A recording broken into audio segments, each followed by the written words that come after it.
மாமியாரும் 3 மருமகளும் வந்துட்டு காலையில வந்து சாமி கும்பிட்டு ரொம்ப சந்தோஷமா இருக்காங்க. மீனாவோட மாமியார் வந்துட்டு மீனா கிட்ட, மாமா வந்துட்டு நைட் அந்த மாதிரி பேசினது நீ தப்பா நினைச்சுக்காதம்மா, நீ உங்க வீட்டுக்காரருக்கு ஷர்ட் வாங்கி கொடுத்தது அவர் இப்படி பேசியிருக்க கூடாது, எல்லாருக்குமே கஷ்டமா தான் இருந்துச்சு அப்படின்னு சொன்னோடனே மீனா வந்துட்டு அதெல்லாம் ஒன்றும் பிரச்சனை இல்லை அத்தை, எனக்கு எல்லாம் தெரியும் தானே அப்படின்னு சொல்றாங்க.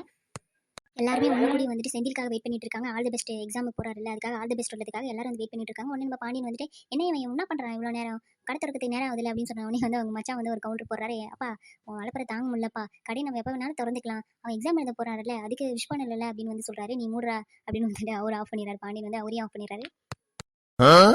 செந்தில ஃபார்மல் ட்ரெஸ்ல பார்த்தோன்னே எல்லாருக்கும் செம்ம சந்தோஷம். அப்பா சூப்பரா இருக்காரே அப்படின்னு சொல்லிட்டு மீனா வந்து வியந்து பார்க்குறாங்க. பாண்டியனுக்கு உள்ளுக்குள்ள நம்ம பிள்ளை இவ்வளோ அழகா இருக்கானே அப்படின்னு நினைச்சாலும் வெளியே வந்து அவர் காட்டிக்க மாட்டாரு. அதுக்கப்புறம் நம்ம ஹீரோ செந்தில் வந்துட்டு என்ன பண்ணுறாரு அப்படின்னா, அப்பா அம்மா காலில் வந்து ஆசீர்வாதம் வாங்குறாங்க, நல்லபடியாக எழுதிட்டு வரணும் அப்படின்னு சொல்லிட்டு. உடனே கோமதி வந்துட்டு நீ ஃபஸ்ட் கிளாஸில் வந்து பாஸ் பண்ணி கவர்மெண்ட் வேலை வாங்கணும்டா அப்படின்னு வந்து சொல்கிறாங்க. இப்படியா நீ புள்ளைய வந்துட்டு வாழ்த்து சொல்லுவேன், நான் சொல்கிறேன் பாரு அப்படின்னு வந்து பாண்டியன் என்ன சொல்கிறாரு அப்படின்னா, எனக்கு என்னமோ உனக்கு வேலை கிடைக்குன்னா நம்பிக்கை இல்லடா, வேலை கிடைக்கணும்னா அதெல்லாம் நம்ம தலையில் எழுதிருக்கணும் அப்படின்னு வந்து நெகட்டிவாக பேசணும்னு எல்லாருக்கும் செம்ம ஷாக்கு. மீனோலாம் செம்ம கடுப்பாயிட்டாங்க. இப்படியாங்க சொல்லுவீங்க அப்படின்னு சொல்லிட்டு கதிர் வந்து, அப்பா இப்படியாப்பா வந்து நீங்கள் வாழ்த்து சொல்லுவீங்க, அண்ணா நீங்கள் சூப்பராக எழுதிட்டு வாங்க, உனக்கு வேலை கண்டிப்பாக கிடைக்கணும் அப்படின்னு வந்து பாசிட்டிவாக வந்து கதிர் சொல்கிறாரு.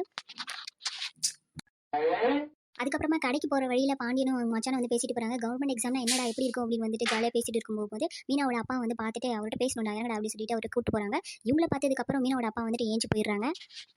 சம்மந்தி ஏன் என்ன பார்த்துட்டு போறீங்க அப்படின்னு வந்து மீனா அவங்க அப்பாட்ட கேட்கும்போது, யாருக்கு யார் சம்மந்தி, நீ எனக்கு சம்மந்தியா, அவ எனக்கு பொண்ணே இல்லைன்னு சொல்லிட்டு அதை எப்படி நீ எப்படி எனக்கு சம்மந்தியாவா அப்படின்னு வந்து மூக்க உடைச்ச மாதிரி பேசும்போது என்ன சொல்றாரு பாண்டியன் அப்படின்னா, என் பையனுக்கு வேலை இல்லை அப்படின்னு சொல்லிட்டு தான் நீ இவ்வளோ இலக்கணமாக பேசுகிற, என் பையன் இன்னைக்கு வந்து கவர்மெண்ட் எக்ஸாம் எடுத்து தான் போயிருக்கான், அவனுக்கு கண்டிப்பாக வேலை கிடைக்கும், நீ வேணா பாரு, அதுக்கப்புறம் நீயும் மூக்கு மேலே வரல வைப்ப அப்படின்னு வந்து சொல்கிறாங்க. பாண்டியன் பெருமையாக சொல்கிறாங்க. இவங்க மச்சானுக்கு ஒன்றுமே புரியல, என்னடா அவர் அங்கே வந்து தாழ்த்தி பேசிட்டு இங்க வந்து உயர்த்தி பேசுறாரு அப்படின்னு சொல்லிட்டு பேசிட்டு இருக்காங்க. அவர் வந்து கிளம்பிடுறாரு. மீனோட அப்பா வந்து அதுக்கப்புறம் கிளம்பிடுறாரு கோமா.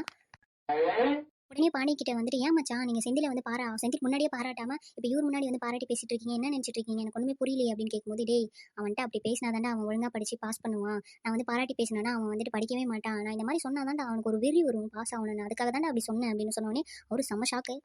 இங்கே தான் வந்து ட்விஸ்ட்டே இருக்குது. ராஜு வந்துட்டு அவங்க ஃப்ரெண்ட்ஸ் கூட ஜாலியாக பேசிட்டு வரும்போது வந்துட்டு ராஜுவோட முன்னாள் காதலன், அதாவது அந்த நகை பணத்தெல்லாம் திருடிட்டு போனால அவன் வந்துட்டு இன்னொரு பொண்ணு கூட வந்து கடலை போட்டுட்டு இருக்கான், நீ வந்துட்டு உங்கள் வீட்டில் இருக்க நகை பணத்தெல்லாம் எடுத்துகிட்டு வந்துரு அப்படின்னு சொல்லிட்டு பேசிட்டு இருக்கான்.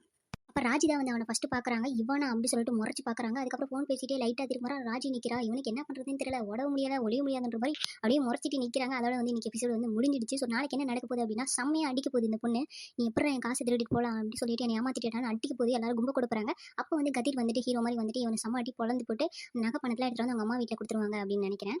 ஸோ என்ன நடக்க போகுது இனிமேல் வரப்போகிற எபிசோடில் அப்படின்றத வெயிட் பண்ணி பார்க்கலாம். உங்களுக்கு இந்த எபிசோட் பிடிச்சிருந்தா மறக்காம லைக் பண்ணிட்டு கமெண்ட்ல சொல்லுங்கள். பாய் பாய்.